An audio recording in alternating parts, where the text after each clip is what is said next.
to our Theological Institute here at Holy Family Catholic Church. We continue our study of the exploration of women in the Bible. So, just to recap where we've been, we started this study with Eve in the Garden of Eden. We spoke about the matriarchs of the church. We got up last time to all of the women who were important in Moses' life. People like the midwives and his wife Zipporah, his mother Jochebed, his sister Miriam, one of the most important women in Jewish history.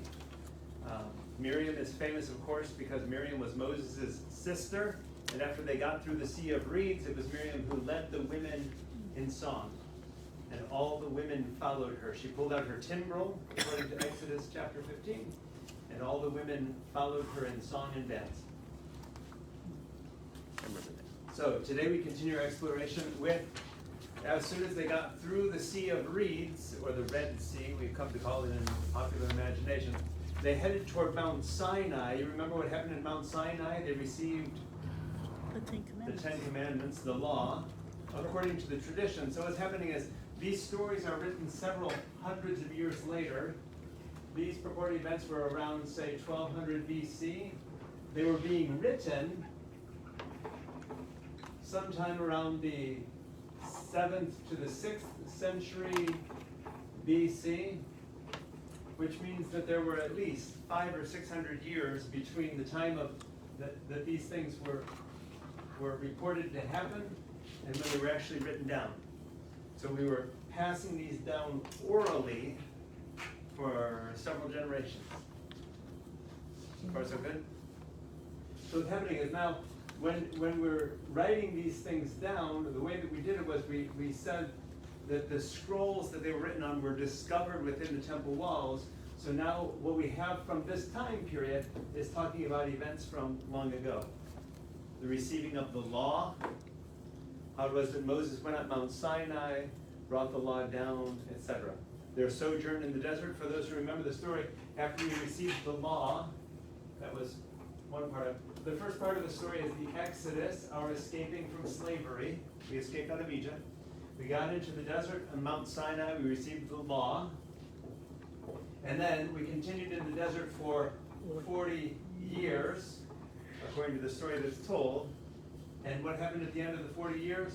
We entered into the promised land, which was a land named Canaan, which we, according to the story, conquered. We conquered them, wiped out the people, killed all the people, took all their animals and all their property and made it our own. It was an act of colonization. So we'll begin here, now that we've gotten out of the Exodus with Moses and his brother Aaron and his sister Miriam. That leaves us now in the desert where we're getting the law. So far so good? Sexual separation at Sinai, I call the next section of the study of women in the Bible, because Moses told the men that they were to prepare to meet God at Sinai by not going near women. Exodus 19, 10 to 11 and 14 to 15. What does it mean not to go near women? For the men not to go near women? What happens when men go near women? There was to be some separation there, right? An ancient belief that sexual relations somehow made us impure, unclean. Judith Antonelli speculates, quote, as Moses instructed the men not to go near a woman, Miriam instructed the women not to go near a man, or perhaps not to allow a man to come near them, end quote.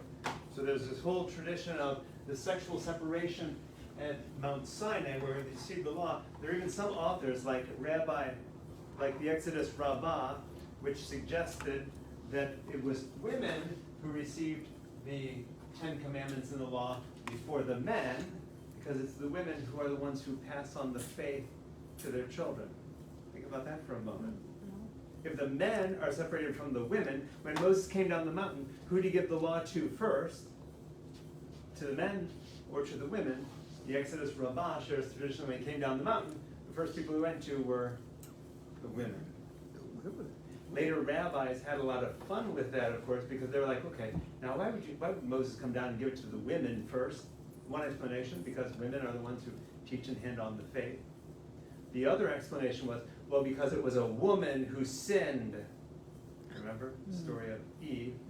And so when Moses came down the mountain, he had to give it first to them. The misogyny.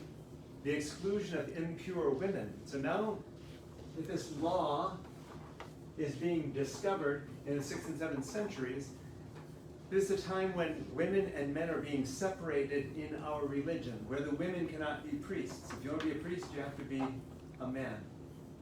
Some of that goes back to the exclusion of women. For what reasons? Because it was believed that certain things made them unholy. Things like their monthly menstruation and the process of giving birth. Those were things that they needed to be cleansed from after doing that. So we see the rise by this time of a now all-male priesthood. The Bible doesn't say anything about priestesses per se in the temple. All the priests are male, men.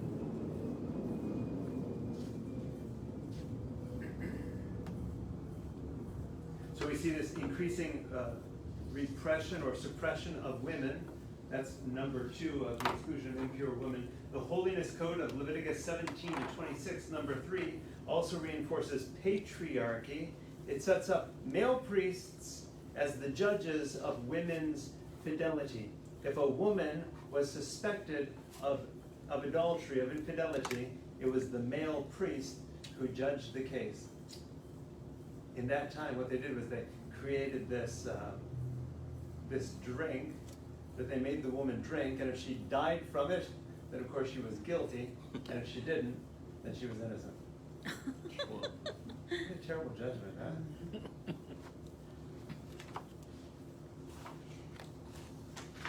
Page 18, flexibility and liberation for women. So there is perhaps some good news in all of this for women.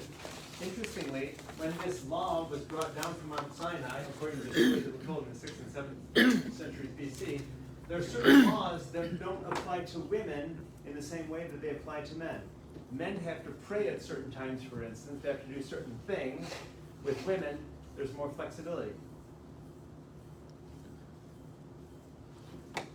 Women, for instance, aren't bound to say the morning or the evening Shema at fixed times, the evening prayers.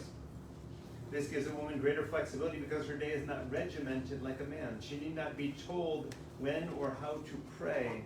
She can pray alone, and her own words are perfectly acceptable. Antonelli, number 2, focuses on how the law affected 6 classes of women in a male-dominated society. The law impacted women slaves. It improved the situation of women slaves. No adult Jewish woman over 12 years old could be sold into slavery. Oh, so it was actually quite liberating for women. You could not be a Jewish woman and be enslaved. Nor did Jewish men have sexual rights to their Canaanite slaves. Jewish maidservants were released from servitude at puberty, remember, at 12 years old. So you could be, what would you call it, a maidservant, but only until you're 12 years old. Wives were guaranteed sustenance, shelter, and conjugal rights, which wasn't the case in all neighboring cultures. Pregnant women enjoyed what later rabbis interpreted as the right to birth control and abortion, an important note, especially this week, as we hear with what's happening in Washington, D.C., right? The debate on abortion is coming into national attention now. We just need to know that our Jewish sisters and brothers do not believe the same thing that many hardcore Roman Catholic, conservative Roman Catholics believe about conception. Many Roman Catholics have been programmed to think that life begins at conception. And so even though the life is not viable, cannot survive on its own, there's this thinking that we have to protect this. Jewish men and women don't have the same view. They have a different view of the soul coming into the body, not necessarily at conception, but sometime between conception and birth. when of course the fetus is viable. And so we say that acknowledging that when we hear these words like pro-life, which really means for many people anti-abortion, it's often a way for men to suppress women and to tell women what they can and cannot do. I must make this statement. The Catholic hierarchy is absolutely wrong getting involved in Roe versus Wade, and I'll run them over with a truck. I mean, it's just wrong. They are not pro-life, they are anti-abortion, which is fine, but it goes back to their view of, I don't even use the word science, their view of the human person, that for them, life begins at conception. For Jewish persons, life doesn't necessarily begin at conception. That is to say, that the fetus is not viable at that time. There's an entire process which allows them, in good conscience, to support women's reproductive health and rights. I can understand religion being involved in that, yes, but for the government to make it, I don't believe in that. I mean, there are people that are religious and they understand, or it's a choice between a man and a woman and a family. That's their choice. To me, I mean, I believe that. But for the government to step in and say, you must carry this to term. You know, we're living in some very precarious times. I don't want to make it like an issue. I don't want to step into politics necessarily. I just want to acknowledge that there are other ways of seeing it that is different from the conservative evangelical and conservative Roman Catholic view of the issue. We can see things from different perspectives and still get along. Women in the tabernacle. So when we are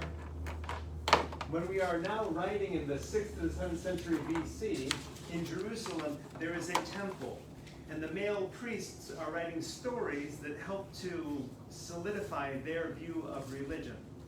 And so of course in their religion now they have a temple where there is a holy of holies. 2/3 of it is separated so the priests can enter the temple, but no priest except for the high priest can go behind this curtain, which is where the tabernacle is located, the Ark of the Covenant, where the Ten Commandments were kept, and that's where God was believed to come. So now when we're writing these stories, now that we have a temple, the story that we were writing is that when we received the law and we're journeying for these 40 years in the desert, we set up what we called the tent of meeting, or the tabernacle. The tabernacle, or the tent of meeting, is where God came down and met Moses and Aaron and Miriam, etc. Remember the last time we were together, we talked about God coming down and speaking? That happened at the tent of meeting, or what we call the tabernacle. Have you heard the word tabernacle before? The tabernacle today is that metal box, the gold box where we keep the body of Christ. In the chapel, that's the tabernacle. Back then, the tabernacle didn't mean that because they didn't have the body of Christ yet. Follow me? For them, the tabernacle was the prototype. It was the temple before we had a temple. It was a tent where only the priests could enter it. 2/3 of it they could enter. Then there was a curtain, and then back there was the Ark of the Covenant, where the high priest went once a year.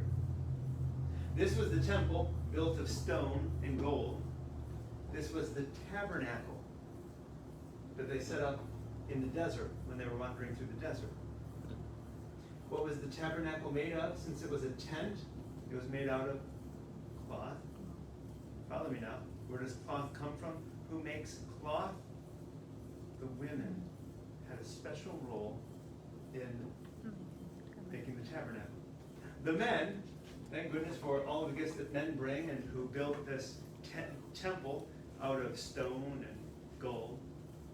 But think for a moment, this prototype of the temple, when we were traveling in the desert with this tent of meeting, this tabernacle, who would have made the tabernacle? Were the men the ones who were weaving the cloth to build this tent? So now we get into this fascinating study, in this study of women in the Bible that focuses on the role of women in the tabernacle.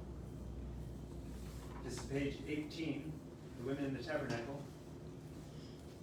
Number 2, feminine symbols abounded in this tabernacle, this tent of meeting. Tents were a feminine symbol. Every matriarch had her tent. Remember back to the stories of Abraham and Sarah, Isaac and Rebekah? The women had their own tent. Which is why in the book of Genesis, chapter 25, Esau is the one who goes out hunting and is the manly one. Jacob is portrayed as the one who stays in his tent, more feminine. Letter B. Inside the tabernacle, there were found three spiritually significant symbols. Our Jewish system knows on 3 mitzvot. They had a table of bread in there, and who makes bread? Women. They had the symbol of blood, an altar inside the tent of meeting. When we think of blood, do we think of men or women? We think of the menstrual cycle. They also had a light in there, a candle that was kept burning, which was a feminine symbol as well. Rabbi Rashi likened the veil, another feminine symbol, this veil that covered the Holy of Holies.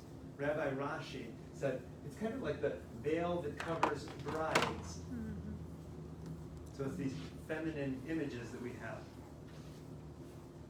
He also noted that the tabernacle was a great symbol of God's forgiveness, since the gold objects inside the temple called to mind the golden calf. The people were unfaithful, and yet God forgave them. Page 19, Antonelli explains the clothing woven by the women. Ooh, think about this for a moment. You know the priests wear certain clothing even today? Back then, the priests who served in the tabernacle, in the tent of meeting, wore certain clothes. Who made those clothes? The women. Which is why I love the fact that they dwell so much on some of this symbolic clothes that the women made. Because think about what we do today. On Sundays, when Father Jamie gets into Mass, he dresses a certain way. A lot of that traces back to our ancient ancestors and the vestments that the women made for the priests. Letter A. The Hebrew alphabet is comprised of 22 letters. 7 of those letters are double letters, and if you were just to spell a word with those letters only, you would spell Bege Kaporeth, which means clothing of atonement. So each clothing, as the priest put on each piece of his vestments, it represented something. So essentially, imagine for a moment the women who are weaving and sewing these clothes for the priests, and telling them, when you put this piece on, you pray for this or for that. Roman numeral number 1, the pants, priest.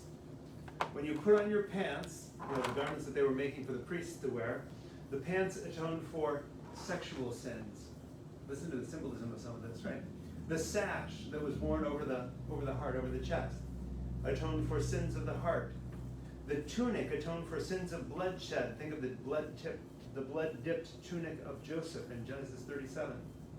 The turban, what they wore on their head, atoned for arrogance and haughtiness, sins of the head, right? Big-headedness. The priest wore a golden headband, which atoned for brazenness of being headstrong. He wore an apron-like garment to atone for idolatry. He wore 72 bells.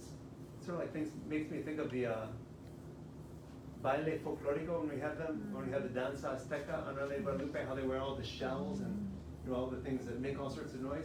Imagine the ancient priests wore those as well. 72 bells he wore. And that atoned for the evil tongue, Lashon Hara, a sin of sound. And finally, the breastplate that the high priest wore atoned for neglect of civil laws. And of course, we all know that they had enough laws back then, 613 laws. The women contributed to the building of the tabernacle in other ways. Before the priest walked into the tabernacle, outside the tent, they had what they called the laver, which is essentially what they used to wash their hands with. It was a bronze basin. And so the book of Exodus talks about how it was that the women brought together all their gold jewelry and their bronze mirrors to form this laver. How cool is that? When the tabernacle was being built, when we think of the temple, we think of it being built by men. But when we think of the tent, we think of all the ways in which the women contributed to the building of this tent. In fact, we like to imagine that the women who are doing all this work around the tabernacle were a sort of sisterhood. The first sisterhood in the Bible is by all the women who are working together to do all these things for the tabernacle. There's a story in Exodus 38. The host of women who assembled at the entrance of Moses' tent, they were a sort of sisterhood coming together around what they were doing for God and for God's people. Number 5, Antonelli suggests that this sisterhood of women expressed itself in the traditional female tasks of spinning and weaving, of making everything for the tabernacle.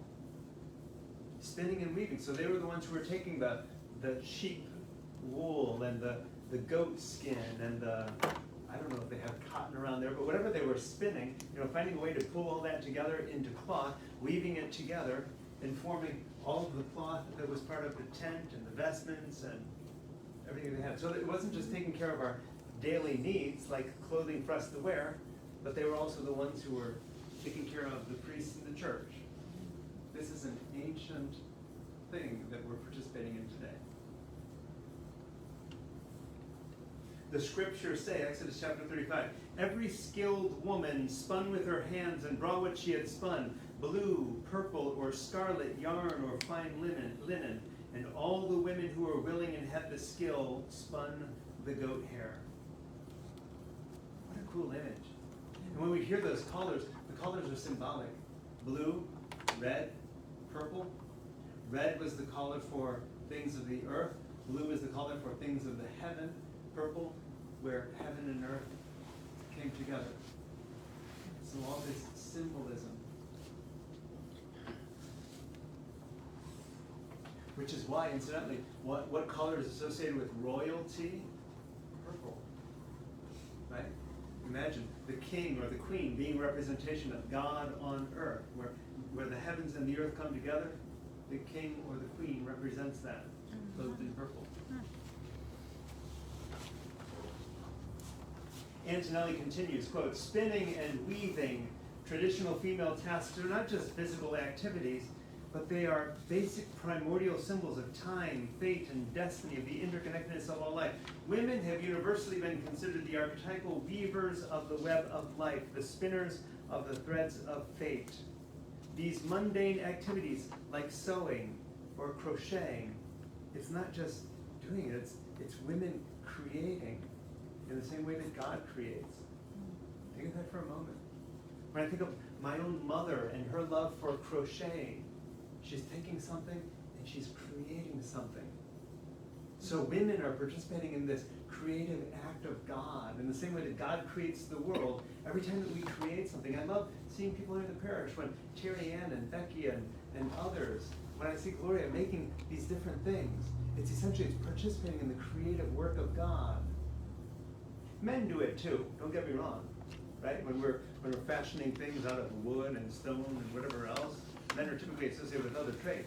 But women, in their work of sewing and weaving and spinning, crocheting, knitting, quilting, you name it, it's participating in that primordial act of creation. A lot of spiritual significance. Especially because you can imagine, back at this time, imagine all these women who are coming together into this type of sisterhood, who are creating all these things, becomes this important social network for these women, right? You could get away from the husband and the kids, let them go off and do their things. We're coming together, say at night, and we're spinning, and we're telling these stories. It's part of what we talked about last week when we talked about Miriam, sort of some of these stories of just imagining for a moment, Miriam sort of like instructing the women at night, helping them to learn about their faith while they're doing their sewing and all that they're doing for the tabernacle and the vestments. And then the women, in turn, are starting to weave some of these things, some of these designs, their faith into these things. In the same way that our vestments have different symbols, imagine the women creating, for instance, when we talked last week about the 4 spiritual symbols that are for the Gospels, Matthew, Mark, Luke, and John are symbolized by a human being, a lion, a cow, and an eagle. Feminist theologians suggest that what happens is that these 4 symbols are sort of like ancient symbols that go back to this time period and were what it was that women were weaving into the designs of the cloth that they were creating. So how cool, when I look at the book of the Gospels and see the man and the lion and the cow and the eagle, it's not just I don't just think about these things, but it makes this like more ancient connection to the stories that the women were telling and sharing as they were weaving and spinning and sewing and creating what they were creating. The cherubim, we call these 4 animals, are often seen to be tied back to this time period.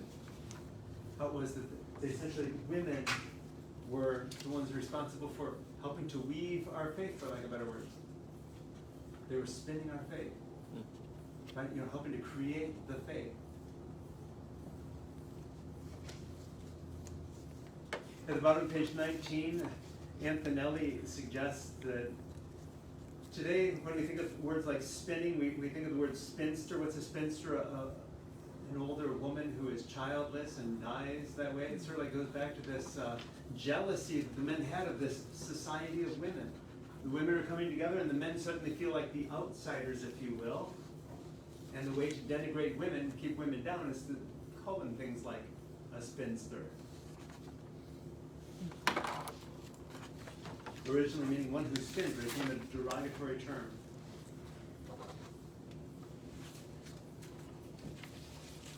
Page 20, when it talks about the cherubim, the creatures of Ezekiel 10, that's the 4 here, the man, the lion, the cow, and the eagle, going back to the weavings of the women.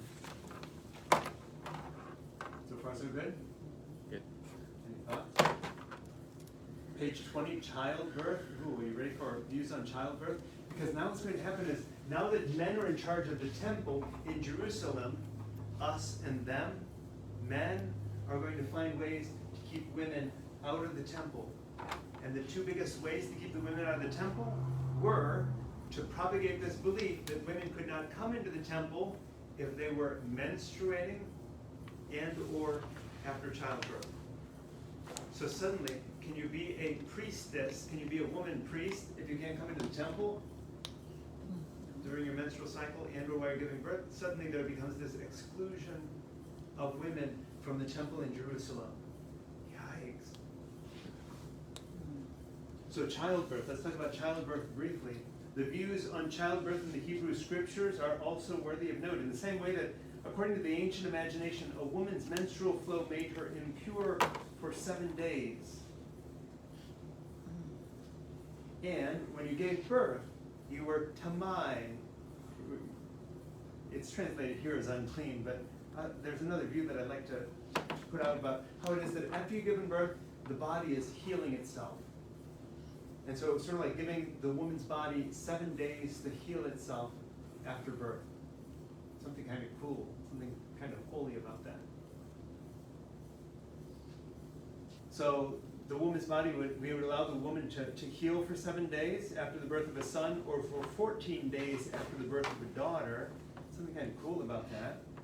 Think of it less as discrimination and more about just having more time to be able to bond with your child, with your daughter. She then passes from this first state to an additional 33 days of purification after the birth of a boy, or 66 days of purification after the birth of a daughter, Leviticus 12, verses 1 to 8. You could conceive it as like being some sort of discrimination. Wait a minute. You're unclean or impure for 66 days after the birth of a daughter, but only 33 days after the birth of a boy. Or you could see it as a very ancient way of dealing with things like postpartum depression or the baby blues. I don't know the statistic, but I'm guessing that at least 1 in every 5 women experiences postpartum depression after giving birth, is experiencing a dark moment. Number 2, now that we live in 2022, we recognize that we're overcoming binaries, we're overcoming, when we talk about everyone is either a man or a woman, wait a minute, we're thinking in different ways about these things. Even the rabbis, the ancient rabbis, thought in different ways about these things, because to acknowledge that the gender binary was inadequate, the Midrash tradition combined the female and male times of birth for hermaphrodite babies. When a baby was born and we didn't know, is this baby male or female, which bucket do we put it into? How do we classify this baby? Even the ancient rabbis had a way for dealing with that, creating a different classification, if you will. That the child in this case the mother was tamai, unclean, if we want to translate it that way, for 14 days, the time period for a girl, then had this additional time period of 33 days more, the time period for a boy. What I think is so cool about this is that even in the ancient Hebrew scriptures and the way that the rabbis interpreted it, it's not just this, you're either a male or female, a man or a woman, but they had other ways of looking at the world that acknowledged that maybe we can't use labels like that of everyone. Kind of blows our mind. Then again, it's 2022 and we're starting to look at things in different ways. Number 3, why the longer time of purification for a daughter? Judith Antonelli explains, quote, the Torah's view is not egalitarian, but unabashedly pro-woman. Think about that for a moment. Our Jewish sisters and brothers were pro-woman.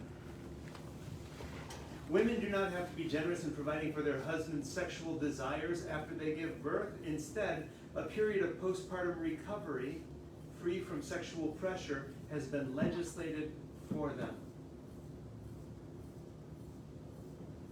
I don't know how crass it sounds, but I'm going to use a practical example. Rudy, stay away from Gloria. She just gave birth. It was legislated. Follow me? It was legislated that the woman had this time of recovery. So the person didn't have any pressure to be having any sexual relations during that time that the body was recovering. 14 days, remember after the birth of the girl, it was 14 days plus another 66 days.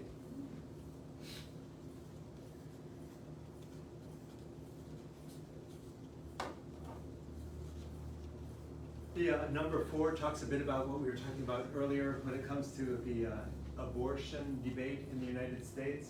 How it was that this time of we sometimes think of it as being unclean, but the better translation is simply that the body is repairing itself. We're giving the woman time for her body to repair itself.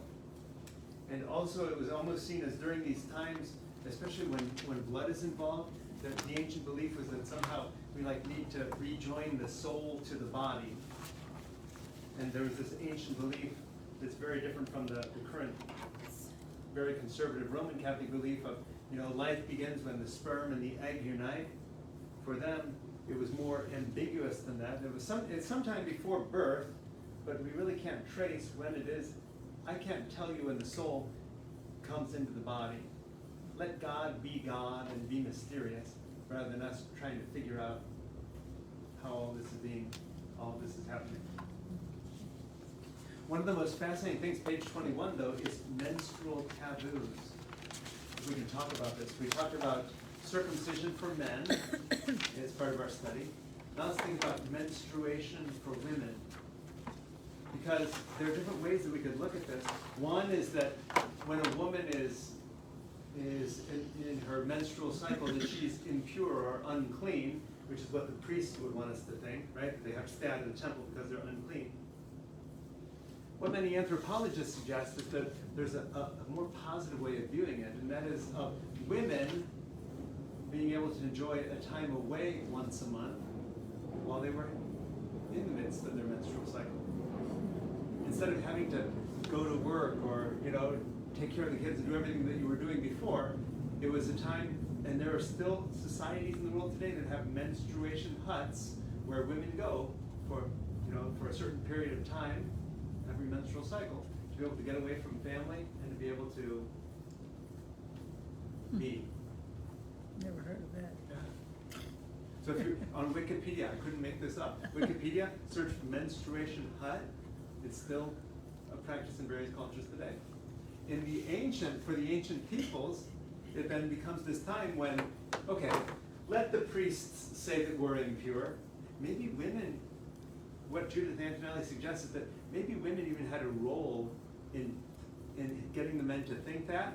Stay away from me, right? Yeah. In fact, I'm going out to my hut. I'll be back in 7 days. You know, sort of like this, you know, a way for women, because just think about it for a moment, because during any given month or menstruation cycle, no woman is going through this alone. And so all the women who were, you know, in the midst of their menstrual cycle were with other women in the menstrual hut. So it became sort of like this retreat, if you will, right?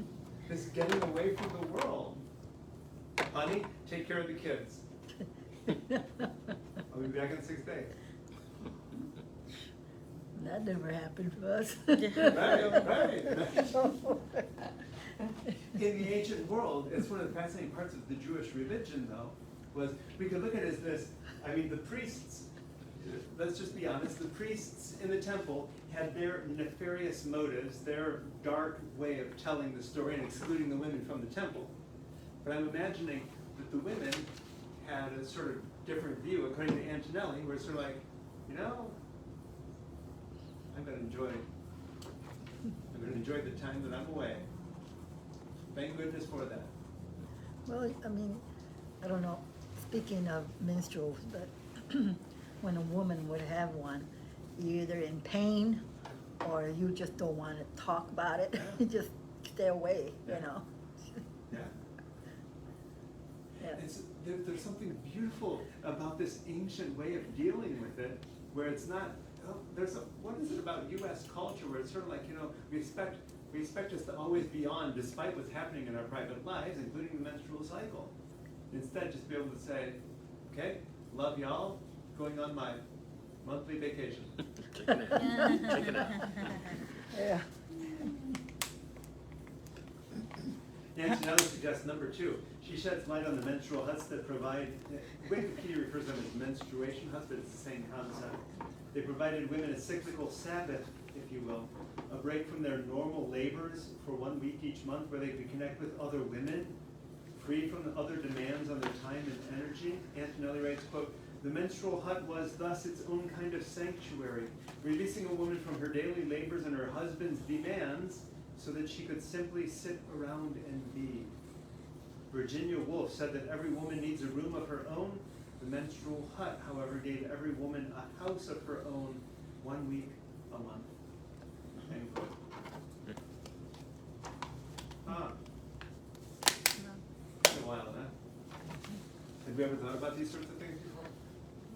I don't know how many other priests or churches talk about these things as openly as we do here at Holy Family, huh? Okay, ready for the dark side of this whole religion now? Now that the priests and the system is being set up in the temple now. So we're going from this prototype, the tabernacle, which was made by, with the hands of women. The women brought together their gold and their bronze mirrors, and we're helping to fashion all of the cloth and the vestments for here. Now, when we're settling in Jerusalem, now in the 6th to the 7th century BC, we are finding ways to exclude women. Ouch. When I say we, I guess I'm including myself with all of the men who throughout history have found ways to say it's us and them. And we can be priests, but they cannot. Yikes. That's all happening during this time period of exclusion. In the act of ruthless violence and colonizing destruction of Canaan,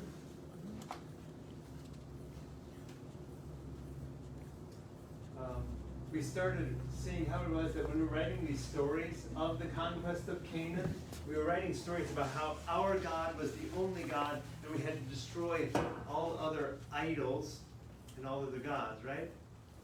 And what did I say? We worshipped for many, many more years before we worshipped God the Father. We worshipped God as Mother, the feminine divine. And so what was happening at this time period is all of these male priests are enforcing this male structure with a male God, with a masculine God. They are trying to suppress all hints of the feminine divine. How sad is that? Number 2, enter the religion of male supremacy and all patriarchal models of church. Mary Daly, a feminist theologian, writes, if God is male, then the male is God. Ooh, think about that for a moment. If you believe in a male God, that God is man, then what does that do for men? Suddenly you're lifting men above women. Antonelli writes, determining which came first, male supremacy or the masculine image of God, is an unresolvable chicken or the egg dilemma. What's important is how exclusively male God language functions to legitimate the existing social, economic, and political status quo in which women are subordinate. Only a society with male priests and male leaders would allow a religion with a male God to arise at the expense of other feminine images of God. And so as a result, we came to imagine God as a man, as him, as God the Father, ruling his people, masculine images of God. Page 22, we continue to be guilty of this sin in the Catholic Church, even in the inclusive Catholic expressions of inclusive Catholicism today, because we continue to use Father language for God, which is good, it's natural, we're all taught to pray, Our Father who art in heaven. We just have to always remind ourselves that God is not masculine, God is not male, God is a spiritual being, and spiritual beings don't have gender. God is as much female as male, as much woman as man.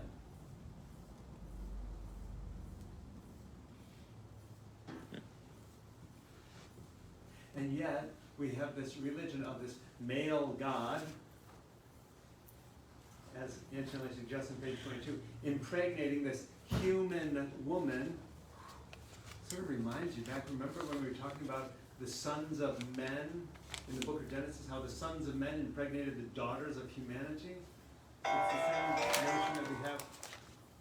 Cue the music. Not supposed to do that. No worries. We have the same thing that's happening here with our notions of God. Think of God the Father and Mary, Jesus' mother.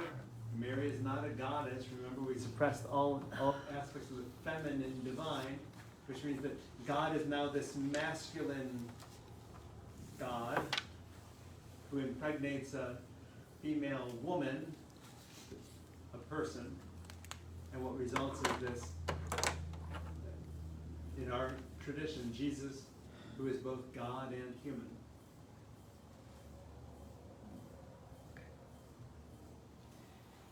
And, boy, I hate to end on such a dark note, but these stories of the colonization of Canaan, what happened was after we received the law, what we did was we believed that we had this right to go in and conquer the people of another land.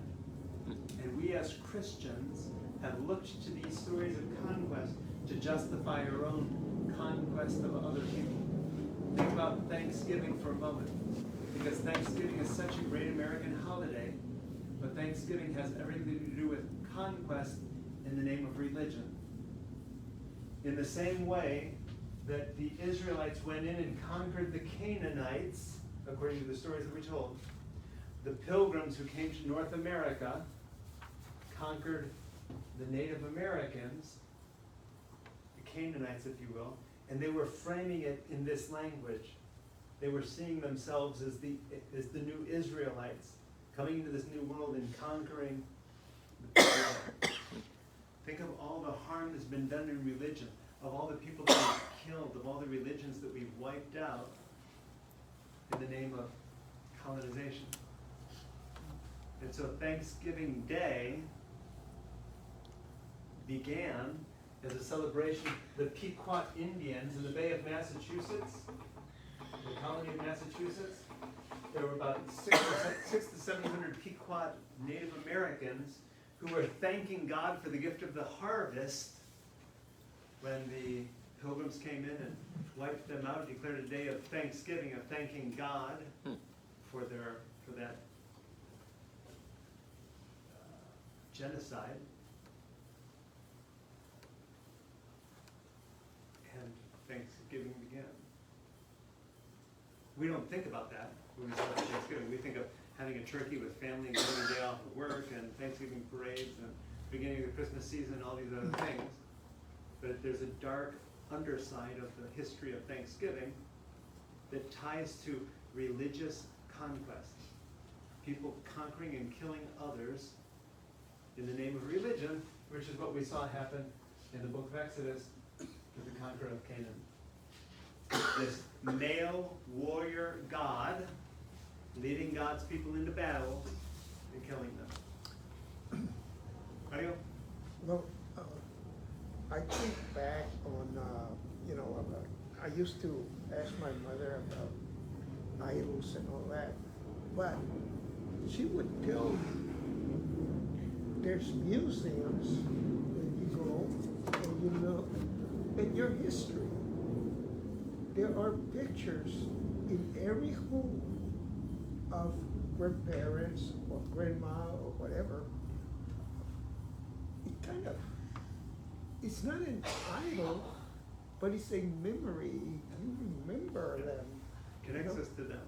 It reminds us of them. It's just a reminder of what they struggle to get you where you are. Sometimes it's better, or it could be worse.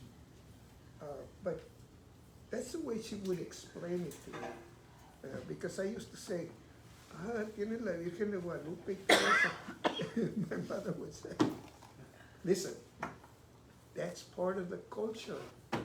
Non-Catholics look at Catholic images like the saints, think Our Lady of Guadalupe, St. Joseph in our own church, right? We have various images of saints.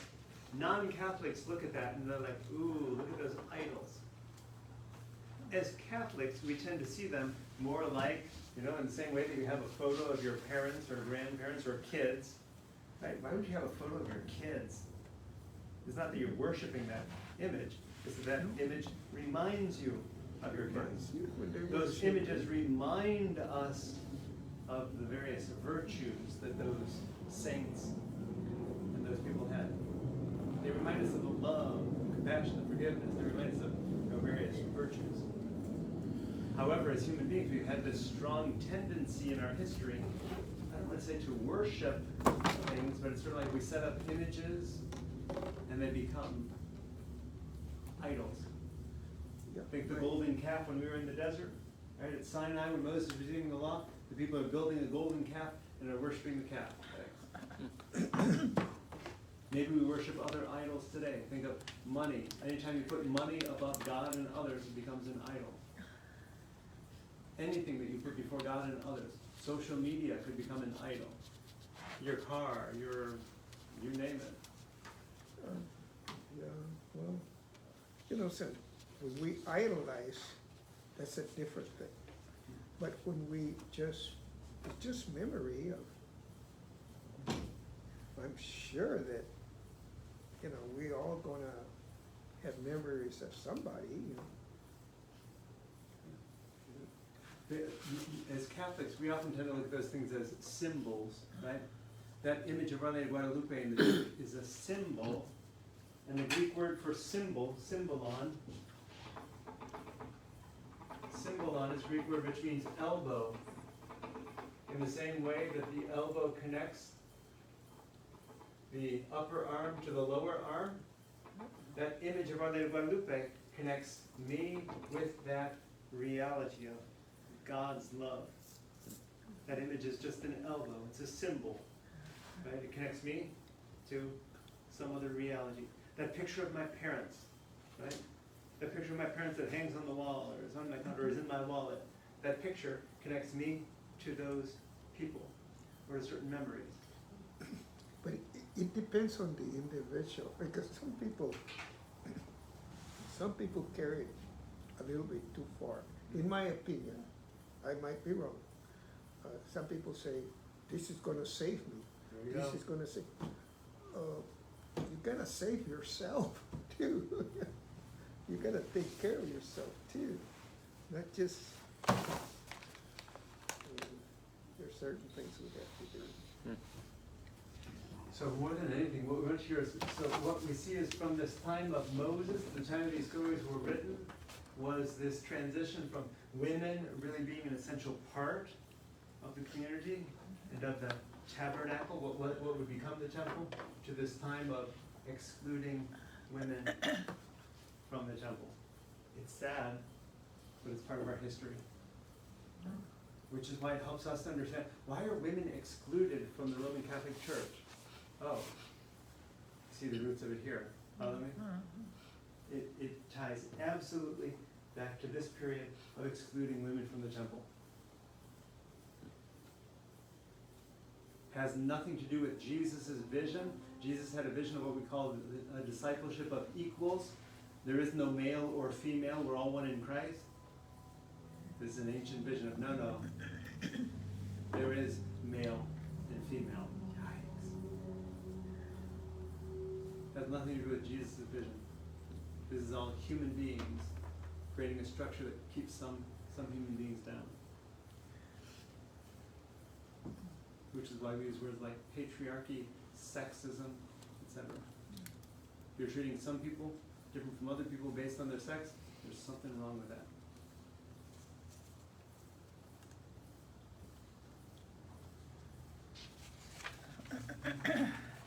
Last words. It's a heavy note to end on. This is interesting. Wow. Next time we'll come together, we'll jump into some more inspiring stories of some of the early judges and women, people like Ruth, people like Judith. So I apologize that this one is a little heavy. Maybe next time will be a little more uplifting. I got this fear that we're gonna have to pay. I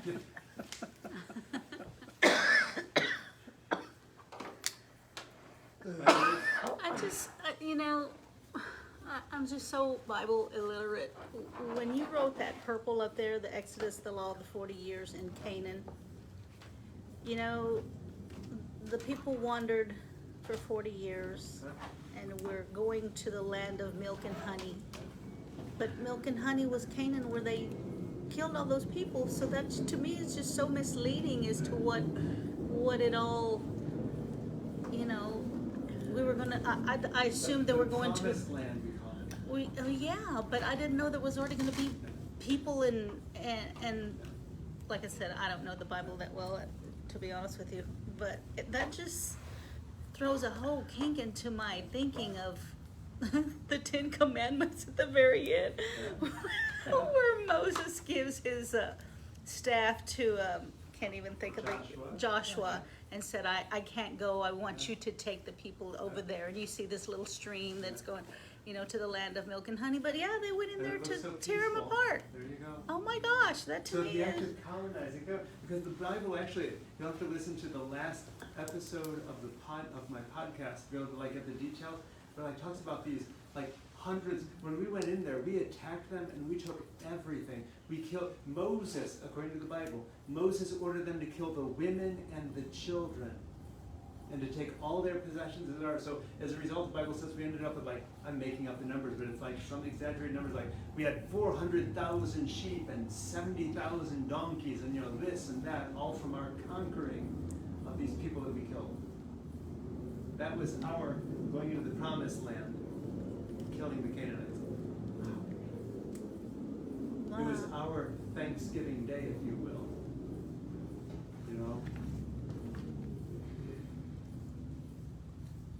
Religion, the question that I ask on that podcast is, will religion ever be able to atone for all the sin that's been committed in religion's name?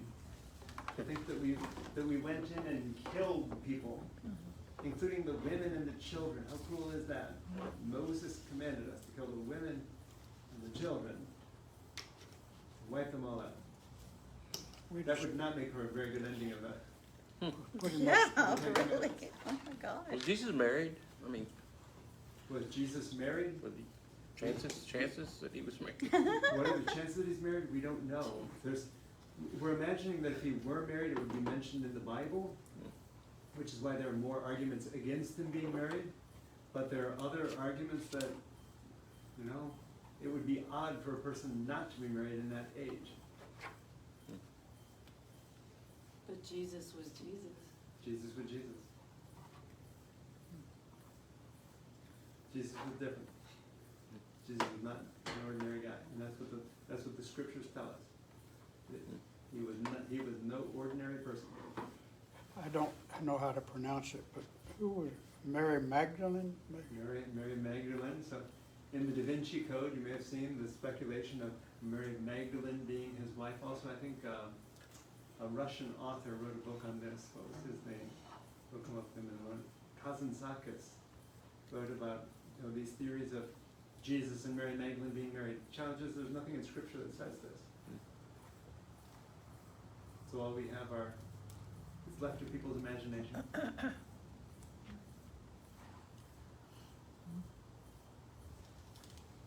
Shall we conclude with the prayer? Glory be to the Father, and to the Son, and to the Holy Spirit. As it was in the beginning, is now, and ever shall be, world without end. Amen. Amen. Sorry to end such a low note. Let's we'll have a brighter discussion next week when you get into some of the real heroines of our faith.